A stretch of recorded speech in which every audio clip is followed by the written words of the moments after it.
nak tutup. Oh, peteng guys, nak tutup. Rak kok. Tapi rada piye enggak sih?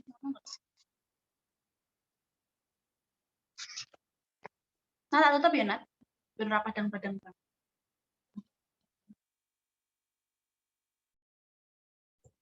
Mulai, Ran.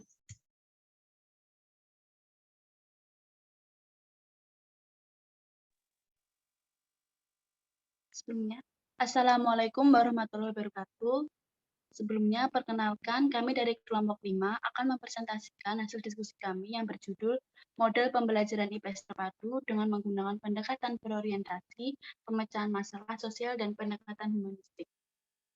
Next, Mbak.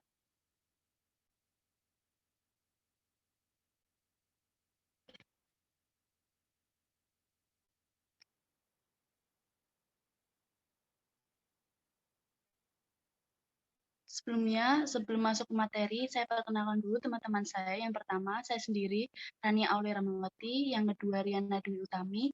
Yang ketiga, Alfa Rezi. Dan yang terakhir adalah Ainul Saftari.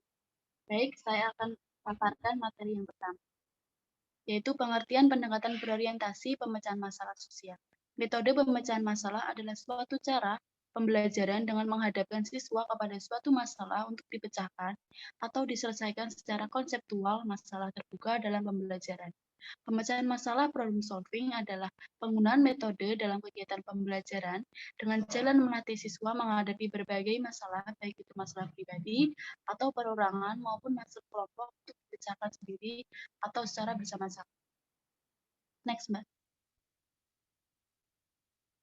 Metode pemecahan masalah problem solving juga dikenal dengan metode brainstorming, karena merupakan sebuah metode yang merangsang dan menggunakan wawasan tanpa melihat kualitas pendapat yang disampaikan oleh siswa. Guru disarankan tidak berorientasi pada metode tersebut, akan tetapi guru hanya melihat jalan pikiran yang disampaikan oleh siswa, pendapat siswa, serta memotivasi siswa untuk mengeluarkan pendapat mereka, dan sesekali guru tidak boleh tidak menghargai pendapat siswa, sekalipun pendapat siswa tersebut salah satu menurut guru, menurut Yamin 2007.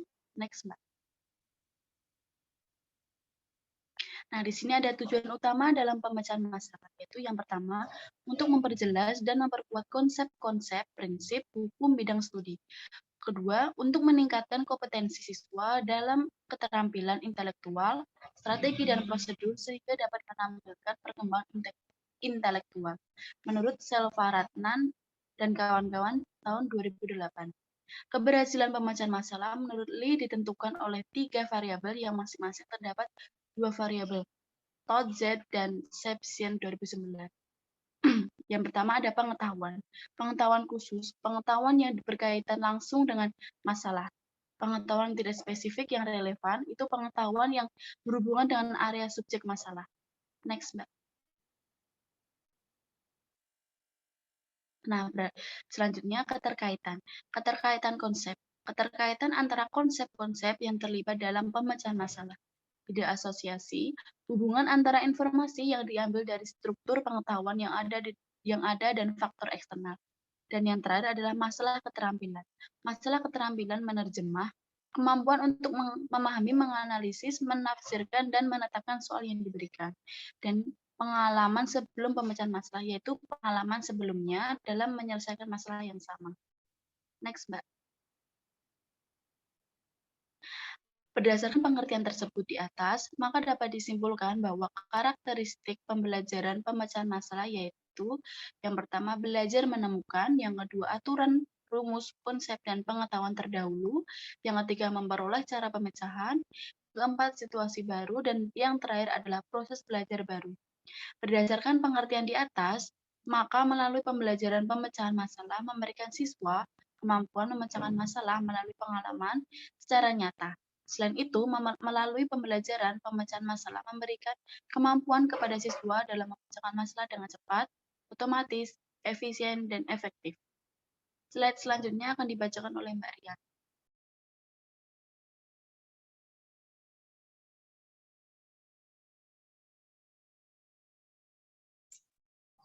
Baik, ciri-ciri metode pendekatan berorientasi pemecahan masalah.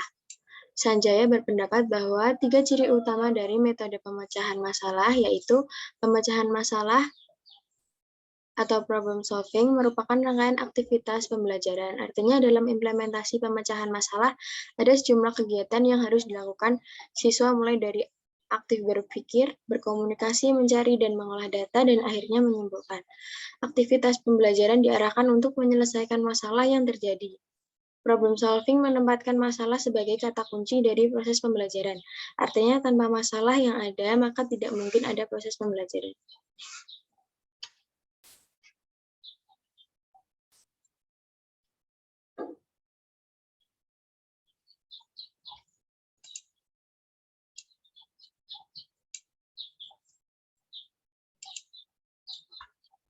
Yang ketiga ada ciri yang dia ada pemecahan masalah dilakukan dengan menggunakan pendekatan berpikir secara ilmiah. Berpikir dengan menggunakan metode ilmiah adalah proses berpikir deduktif dan induktif. Proses berpikir ini dilakukan secara sistematis dan empiris. Sistematis artinya berpikir ilmiah, dilakukan melalui tahapan-tahapan tertentu. Sedangkan empiris artinya proses penyelesaian masalah didasarkan pada data dan fakta yang jelas. Lalu ada langkah-langkah model pembelajaran dengan pendekatan berorientasi pemecahan masalah.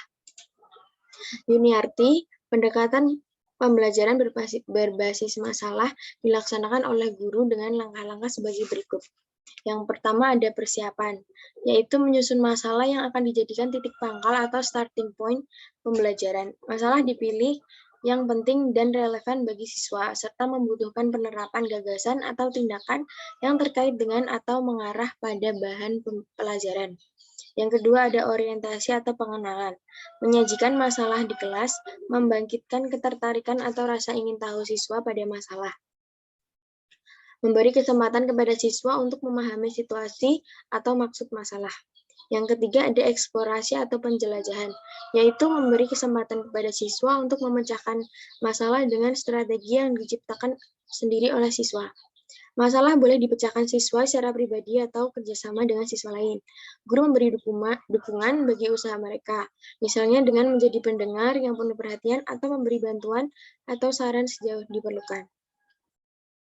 Yang keempat ada negosiasi atau perundingan, yaitu mendorong para siswa untuk mengkomunikasikan dan mendiskusikan proses dan hasil pemecahan masalah sehingga diperoleh gagasan-gagasan atau tindakan-tindakan yang dapat diterima oleh komunitas kelas.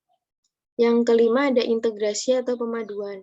Yang pertama ada memandu untuk merefleksikan proses pemecahan masalah. Yang kedua mengidentifikasi dan merumuskan hasil-hasil belajar yang diperoleh dari kegiatan pemecahan masalah. Yang ketiga mengaitkan hasil-hasil belajar itu dengan pengetahuan sebelumnya sehingga tersusun jaringan atau organisasi pengetahuan baru. Lalu pengertian pendekatan humanistik. Pendekatan humanistik dalam belajar bertolak dari ide memanusiakan manusia. Jadi, aliran humanistik bertolak dari asumsi bahwa anak atau siswa adalah yang pertama dan utama dalam pendidikan. Ia adalah subjek yang menjadi pusat kegiatan pendidikan. Penganut aliran ini percaya bahwa siswa mempunyai potensi, punya kemampuan, dan kekuatan untuk berkembang. Pendidikan diarahkan kepada membina manusia yang utuh, bukan saja segi fisik dan intelektual, tetapi juga segi sosial dan afektif. Menurut Hamalik tahun 2008, dalam pendekatan humanistik, peserta didik diajar untuk membedakan hasil berdasarkan maknanya. Guru seharusnya dapat menyediakan kegiatan yang memberikan alternatif pengalaman belajar peserta didik. Selanjutnya akan dibacakan oleh teman saya.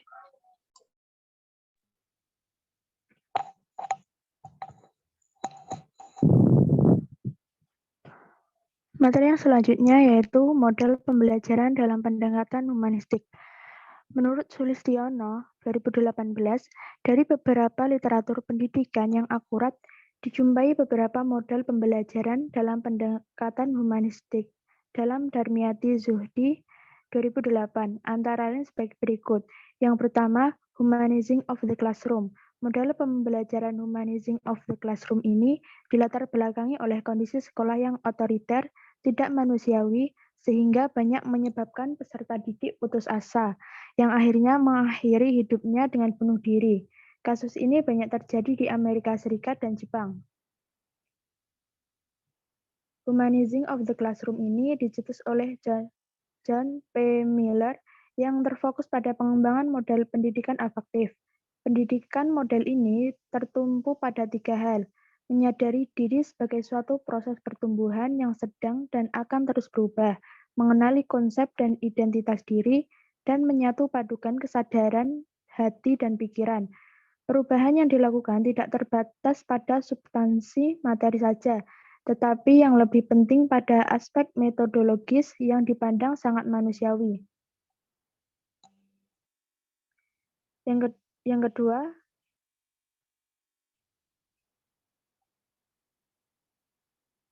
slide sebelumnya, Mbak.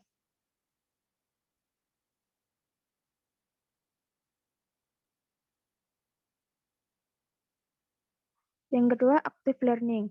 Model pembelajaran active learning ini dicetus oleh Melvin L. Silberman. Asumsi dasar yang dibangun dari model pembelajaran ini adalah bahwa belajar bukan merupakan konsekuensi otomatis dari penyampaian informasi kepada siswa. Belajar membutuhkan keterlibatan mental dan tindakan sekaligus. Pada saat kegiatan belajar itu aktif, siswa melakukan sebagian besar pekerjaan belajar. Mereka mempelajari gagasan-gagasan, memecahkan berbagai masalah, dan menerapkan apa yang mereka pelajari. Dalam active learning, cara belajar dengan mendengarkan saja akan cepat lupa. Dengan cara mendengarkan dan melihat, akan ingat sedikit. Dengan cara mendengarkan, melihat, dan mendiskusikan dengan siswa lain akan paham. Dengan cara mendengarkan, melihat diskusi, dan melakukan akan memperoleh pengetahuan dan keterampilan. Dan cara untuk menguasai pelajaran yang terbagus adalah dengan mengajarkan. Belajar aktif merupakan langkah cepat, menyenangkan, dan menarik. Active learning menyajikan 101 strategi pembelajaran aktif, yaitu talking stick, jigsaw picture and picture, STAD, dan sebagainya, yang dapat diterapkan hampir untuk semua materi pembelajaran. Yang ketiga, quantum learning. Quantum learning merupakan cara pengubahan bermacam-macam interaksi, hubungan, dan inspirasi yang ada di dalam dan di sekitar momen belajar. Dalam prakteknya, quantum learning menggabungkan sugestologi, teknik pemercepatan belajar, dan neurolinguistik dengan teori, keyakinan, dan metode tertentu. Quantum learning mengasumsi bahwa jika siswa mampu menggunakan potensi nalar dan emosinya secara jitu akan mampu membuat loncatan prestasi yang tidak bisa terduga sebelumnya. Dengan metode belajar yang tepat, siswa bisa meraih prestasi belajar secara berlipat ganda. Selanjutnya akan dibacakan oleh teman saya. Selanjutnya, model pembelajaran dalam pendekatan humanistik. Salah satu konsep dasar dari metode ini adalah belajar itu harus mengasihkan dan berlangsung dalam suasana gembira, sehingga pintu masuk untuk informasi baru akan lebih besar dan terekam dengan baik. Sedangkan quantum teaching berusaha merubah suasana belajar yang monoton dan membosankan ke dalam suasana yang meriah dan gembira, dengan memadukan potensi fisik, psikis, dan emosi siswa menjadi suasana kesatuan kekuatan yang integral. Quantum teaching berisi prinsip-prinsip sistem perancangan pengajaran yang efektif, efisien, dan progresif. Berikut metode penyajiannya untuk mendapatkan hasil belajar yang mengagumkan dengan waktu yang sedikit. Dalam praktiknya, model pembelajaran ini bersandar pada asas utama bawalah dunia mereka ke dunia kita dan antarkanlah dunia kita ke dunia mereka. Dengan demikian, pembelajaran merupakan kegiatan yang melibatkan semua aspek kepribadian siswa, yaitu pikiran, perasaan, dan bahasa tubuh, di samping pengetahuan, sikap, dan keyakinan sebelumnya, serta persepsi masa mendatang. Semua ini harus dikelola dengan sebaik-baiknya, diselaraskan hingga mencapai harmoni atau diorkestrasi. Selanjutnya, the accelerated learning. The accelerated learning merupakan pembelajaran yang dipercepat. Konsep dasar dari pembelajaran ini adalah bahwa pembelajaran itu berlangsung secara cepat, menyenangkan, dan memuaskan. Pemilik konsep ini, Dave Mayer, menyarankan kepada guru agar dalam mengelola kelas menggunakan pendekatan somatik, auditori, visual, dan intelektual atau SAPI. Somatik dimaksudkan sebagai learning by moving and doing, belajar dengan bergerak dan berbuat. Auditory adalah learning by talking and hearing, belajar dengan berbicara dan mendengarkan. Visual diartikan dengan learning by observing and picturing, belajar dengan mengamati dan menggambarkan. Dan intelektual maksudnya adalah learning by problem solving and reflecting, belajar dengan memecahkan masalah dan memadukan refleksi. Bobby De Porter menganggap accelerated learning dapat memungkinkan siswa untuk belajar dengan kecepatan yang mengesankan, dengan upaya yang normal dan dibarengi kegembiraan. Cara ini menyatukan unsur-unsur yang sekilas tampak tidak mempunyai persamaan, misalnya hiburan, permainan, warna, cara berpikir positif, kebugaran fisik, dan kesehatan emosional. Namun, semua unsur ini bekerja sama untuk menghasilkan pengalaman belajar yang efektif. Merancangkan kurikulum yang lebih harmonis, kurikulum tidak semata-mata belajar ilmu untuk ilmu, tetapi belajar ilmu untuk sepenuhnya. Diabadikan pada proses dan upaya memanusiakan manusia dengan cara manusiawi.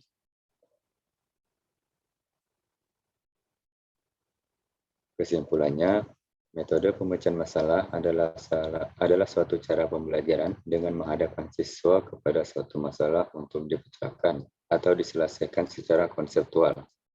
Masalah terbuka dalam pembelajaran. Adapun ciri-ciri metode pendekatan berorientasi pemecahan masalah yaitu pemecahan masalah atau problem solving merupakan rangkaian aktivitas pembelajaran. Aktivitas pembelajaran diarahkan untuk menyelesaikan masalah yang terjadi dan pemecahan masalah dilakukan dengan menggunakan pendekatan berpikir secara ilmiah.